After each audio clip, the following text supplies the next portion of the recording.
esteja convosco. Ele está no meio de nós. Proclamação do Evangelho de Jesus Cristo, segundo Marcos. Glória a vós, Senhor. Naquele tempo, um mestre da lei aproximou-se de Jesus e perguntou: qual é o primeiro de todos os mandamentos? Jesus respondeu: o primeiro é este: ouve, ó Israel, o Senhor nosso Deus é o único Senhor. Amarás o Senhor teu Deus de todo o teu coração, de toda a tua alma, de todo o teu entendimento e com toda a tua força. O segundo mandamento é: amarás o teu próximo como a ti mesmo. Não existe outro mandamento maior do que estes. O mestre da lei disse a Jesus: muito bem, mestre. Na verdade, é como disseste. Ele é o único Deus e não existe outro além dele. Amá-lo de todo o coração, de toda a mente, com toda a força. Amar ao próximo como a si mesmo é melhor do que todos os holocaustos e sacrifícios. Jesus viu que ele tinha respondido com inteligência e disse: tu não estás longe do reino de Deus. E ninguém mais tinha coragem de fazer perguntas a Jesus. Palavra da salvação. Glória a vós, Senhor. Que a palavra de Deus perdoe os nossos pecados. Amém.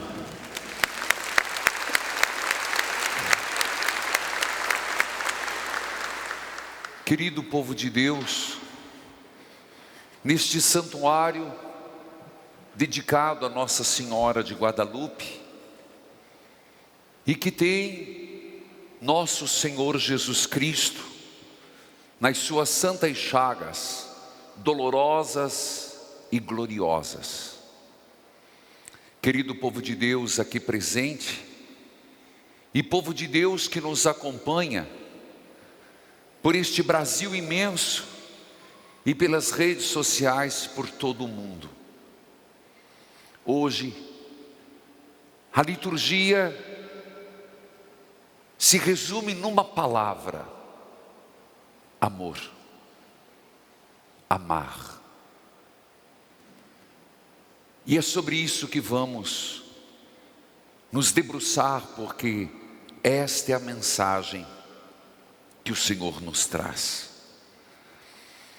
É impressionante, para quem acompanha as missas dominicais, se você lembrar, semana passada eu disse, mas repito sem problema: Jesus estava na cidade de Jericó.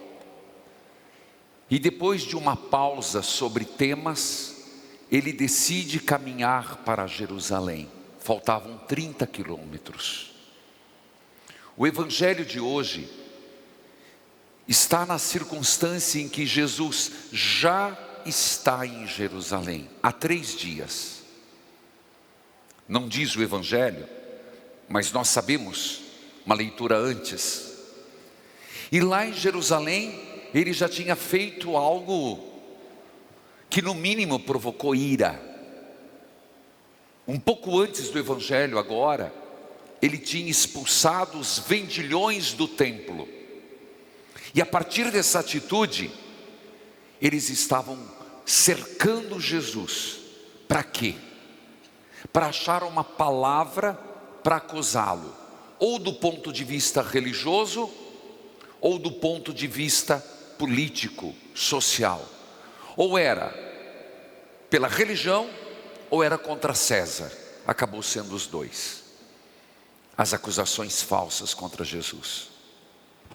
Então, Jesus estava andando pelo templo. E eles estavam testando Jesus. E a pior coisa, Jesus estava cercado de pessoas que queriam achar algo para matá-lo. Mas, diferentemente do que imaginamos, o mestre da lei, que o Evangelho proclama agora, ele não. Parece-me que Marcos retrata que este homem era um homem de boa fé. E ele queria realmente saber o que este Galileu trazia como mensagem.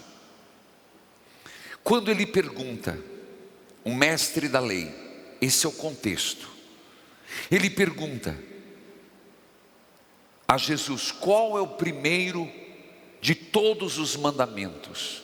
Para nós é fácil, hoje. Mas vamos pensar no tempo de Jesus. E vou para a primeira leitura. No tempo de Jesus, você tem que entender assim. O Antigo Testamento é cheio de normas, de leis.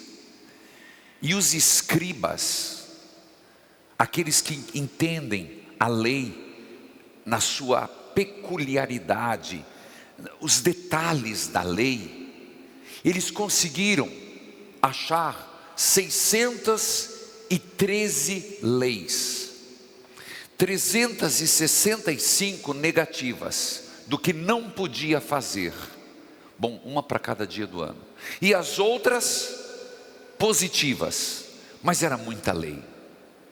E entre eles, os rabinos, havia discordância. Alguns diziam, a maior lei é amar a Deus. Outros diziam, não, a maior lei é guardar o sábado. Outros diziam, não, a maior de todas as leis são os holocaustos e sacrifícios. Então não havia consenso.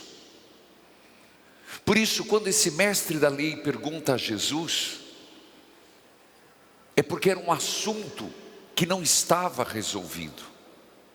Apesar de que o Shema Israel, escuta Israel, está em Deuteronômio. Amar o próximo como a si mesmo estava em Levítico. Mas a junção dos dois, essa não era clara. Foi Jesus que trouxe. Foi o Senhor que apresentou. Entendeu o que eu falei? São dois pedaços da lei. Um do Deuteronômio, outro de Levítico. Mas eles não tinham claro. A primeira leitura é do livro do Deuteronômio. Que depois do povo ter recebido as tábuas da lei, Moisés disse ao povo, temerás o Senhor teu Deus. Esse temer, não entenda medo, tremor, ficar assustado. O verbo temer na Bíblia significa respeite, se deixe conduzir, aceite o Senhor como único Deus. Entende a palavra temer? De onde vem um dos dons do Espírito Santo, o temor do Senhor. E aqui, meus irmãos, está nos faltando muito esse temor, temer ao Senhor. Observa a lei toda a vida, observe os mandamentos. E a primeira leitura, na verdade, não é uma lei que é um peso nas costas do povo. A primeira leitura é uma profissão de fé, dizendo, nós não acreditamos nos deuses pagãos. Nós, israelitas, judeus, proclamamos que para nós só existe um Deus, e este Deus é Javé. Então é uma profissão de fé, uma renúncia a toda idolatria, uma exaltação de um único Deus, Javé. E diz, ouve Israel, e veja que coisa linda, siga esse Deus, porque este Deus te fará feliz. Este Deus Javé te multiplicará de bens. Siga este Senhor nosso Deus, ame a esse Deus. Veja, agora a palavra temor foi mudada por amor, porque veja o que está na primeira leitura: amarás o Senhor teu Deus. Filho, filha, era muito claro para os judeus, e depois Jesus retomará: amar a Deus. Porque quando você ama, tudo torna-se mais fácil. Se você realmente ama a Deus, segui-lo é um prazer. Se você ama a Deus, viver seus preceitos, por mais difícil que seja, não te custa. Não é assim o amor entre nós? Quando você ama uma pessoa, quando você ama de verdade, não há sacrifício que não vale a pena de ver a pessoa feliz. Quanto uma mãe por amor não se sacrifica por um filho, uma filha, um pai, uma esposa por uma esposa, quanto não sacrifica. E se você olha de fora, você vai falar: mas por que você está fazendo isso? Porque eu amo. Quantas coisas você não fez difícil na tua vida, renúncias, sacrifícios, porque amava, não é? Por isso que amar a Deus, amar, mas não é um amar pejorativo, não é um amar fútil, não é um amar sentimento. Amar de todo o coração, quer dizer, o que é coração? Não existe nada que me faça mais feliz do que estar em Deus. Coração, sentimento, coração, desejo, coração, vontade, com toda a tua alma. Alma, na linguagem bíblica, quer dizer vida. Então, com todo o teu esforço. E para o judeu, a vida, ele era capaz de colocar todos os seus bens econômicos, materiais, para manifestar o amor a Deus. Quem ama sabe que quem ama não é miserável. Quem ama não é miserável. Então, com todo o teu coração, vontade, desejo, querer, sentimento, mas muito mais do que sentimento, alma, vida, propósito, bens. É isso que está dizendo a primeira leitura. Com toda a tua força. O que é força? Força quer dizer se empreender. Força quer dizer se empenhar. Força quer dizer se comprometer. E que isso esteja gravado no teu coração. Desculpe usar a palavra, tatuado no seu coração. Se está tatuado no coração, cada vez que o coração pulsa, o sangue passará por essa lembrança. Voltemos ao Evangelho. Isso o judeu sabia. O mestre da lei sabia. E isso é um desafio para nós. Deus quer amor. Gente, a tal ponto que esse amor nós temos que pedir: Senhor, que eu te ame mais e mais, amar-te mais, querer-te mais. Nós precisamos pedir isso. É impressionante. O primeiro, Jesus citou Deuteronômio: ouve Israel, o Senhor nosso Deus é o único Senhor. Único Senhor, não existe outro. Por quê? Porque os ídolos não têm coração. Ora, um ídolo que era, por exemplo, o deus cananeu, a serpente tem coração? Como pode amar? Como a serpente pode amar? Os deuses do Egito, Ra, o sol, tem coração? Não. Deus pode ser amado porque Ele ama, porque Ele é vivo. Tanto que tem um salmo que diz assim: as vossas estátuas têm boca, mas não falam, olhos, mas não veem. Não estão falando dos nossos santos, estão falando dos deuses pagãos. O dinheiro que muita gente idolatra tem coração? Não, ele rouba coração. Porque uma pessoa que idolatra o dinheiro se torna mesquinha, se torna insensível, se torna egoísta. Só Deus pode ser amado, porque só Deus tem coração. Ele tem boca e fala, tem mãos e age, tem coração e ama. Amarás o Senhor teu Deus.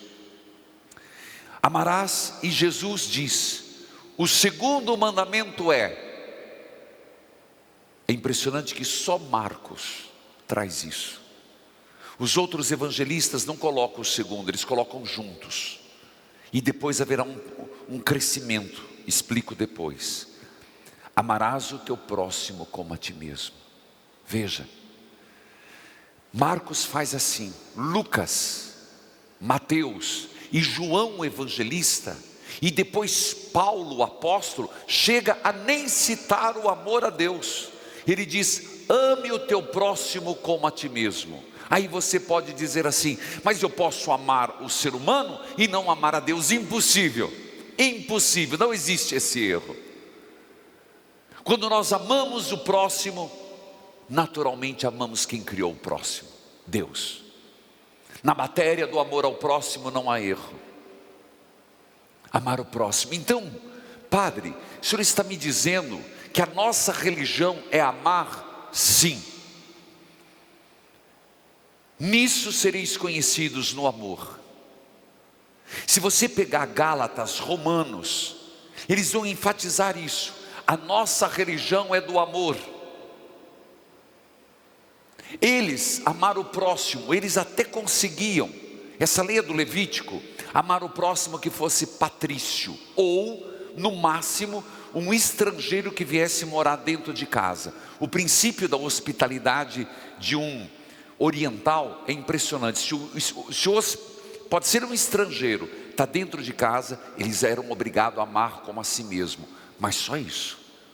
Mas Jesus diz, não, você vai amar a Deus, ao próximo como a si mesmo, e este próximo pode ser seu amigo, seu inimigo. Ah, Deus, aquele que te prejudicou, aquele que está te derrubando, aquele que está te caluniando, aquele que te feriu.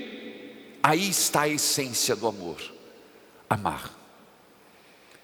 Então, o cristianismo, ser cristão antes de qualquer outra coisa, é amar.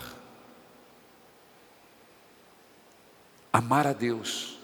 E como um fruto desse ato de fé, de amor a Deus, amar o próximo. Mas então, se eu não amo meu irmão, ora, lembremos do apóstolo. Se você diz que ama a Deus e não ama teu irmão, você é um mentiroso.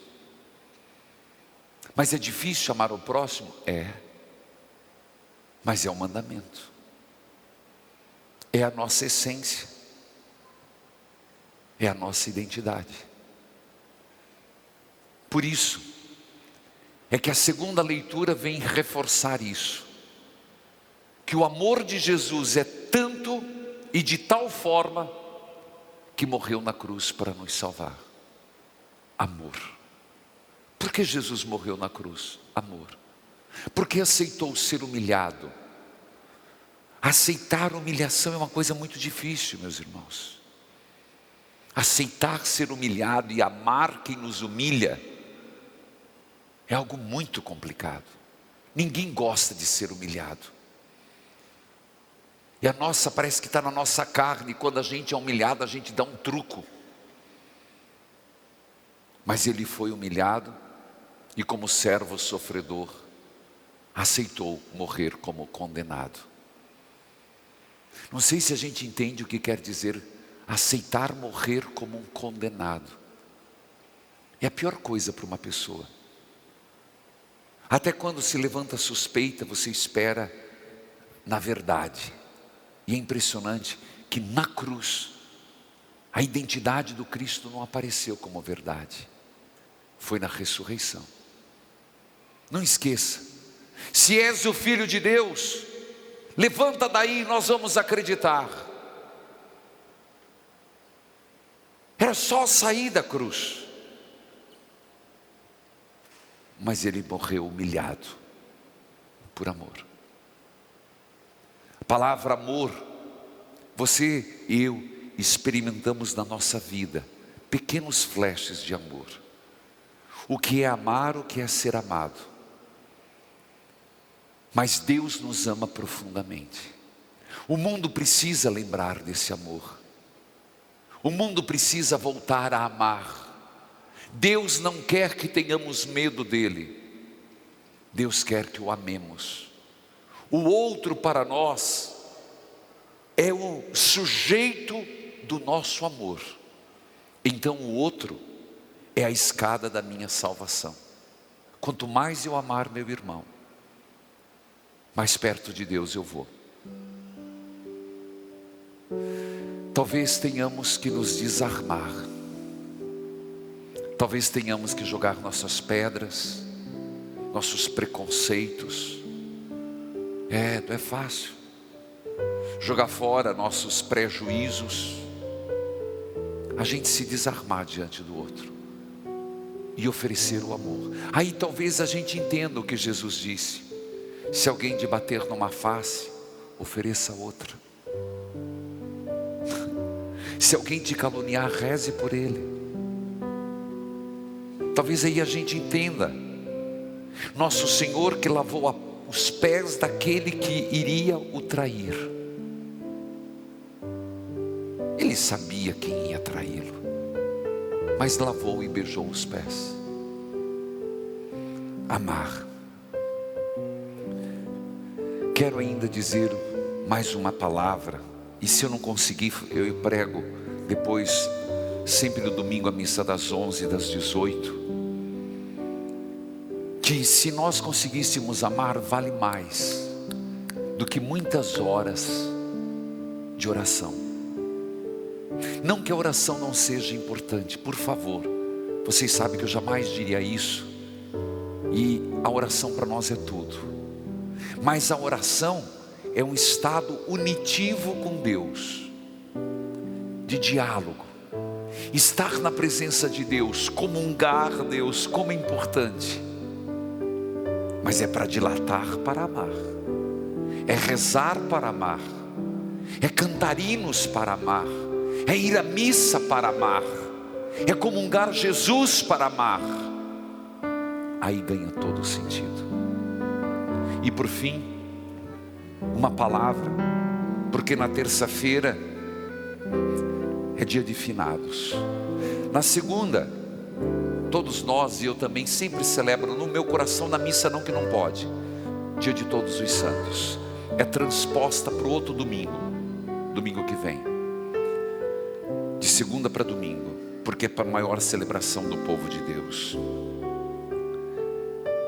Mas dia 2 é dia de finados. E eu pergunto: o quanto você ama os que morreram? Não tenho muito tempo, mas o suficiente para perguntar: você ama quem faleceu? Ou já esqueceu do amor? Então esse amor te faz oferecer aquilo que mais você, o que é a única coisa que um falecido espera: uma missa celebrada na intenção dele. Desculpe ser curto e grosso e direto. No dia de finados, eu sempre falo, respeito todas as religiões, não quero confusão e não quero criticar, mas estou falando para os cristãos católicos, para aqueles que partiram, que a saudade bate, a vontade do colo, a saudade de um afago. Você já tem algo para oferecer com muito amor para esta pessoa: ir à missa. E se possível, devido à pandemia, ao cemitério. Mas a missa Estou para ver qual lugar do Brasil que não pode ir. Flores murcham, velas queimam, ouro e prata se corrói. O que vai direto para eles é a Santa Missa. Então, como você vai viver o dia 2? É uma decisão sua. Mas eu acho no mínimo estranho, quando morre: nossa, eu não consigo viver sem você, eu vou morrer de tanto amor. Eu também já fiz isso. Perdi minha mãe, perdi meu pai. Dói na alma. Mas engraçado, passam-se os anos e se esquece. Que amor é esse? No amor, nós nos encontraremos em Deus.